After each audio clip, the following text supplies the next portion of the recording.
Beer बारमध्ये शासनाच्या फायली, हो हे खरं आहे. नागपुरातील एका बिअर बारमध्ये चक्क शासनाच्या फायलीवर सहाय्य करताना आपल्याला बघायला मिळालं. रविवारची सुट्टी होती, पाऊस येत होता आणि त्यामुळे की काय शासनाचे कार्यालय बिअर बारमध्येच उघडायचं असंच काहीसं ठरलं. आणि म्हणून की काय जे दिसलं ते चक्क डोळे पांढरे करणारे होते.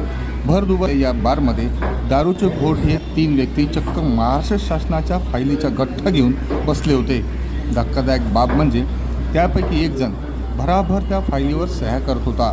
या प्रकाराने बारमधील उपस्थितांच्या आणि परिसरातील नागरिकांच्या भुवया उंचावल्या.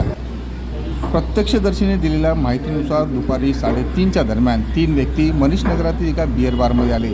त्यांनी दारूची ऑर्डर दिली, थंडी पाण्याची बॉटल बोलावली, कोल्ड्रिंक बोलावलं आणि त्यानंतर टेबलावर चक्क सह्यांचं हे रंगलं. शासकीय फायलींचा एक भाग मोठा गठ्ठा होता. जवळपास तासभर त्यांच्या त्या फायलीवर गंभीर चर्चा झाली होती. आणि म्हणून की काय त्यानंतर जे घडलं ते निव्वळ सही आणि सही होतं.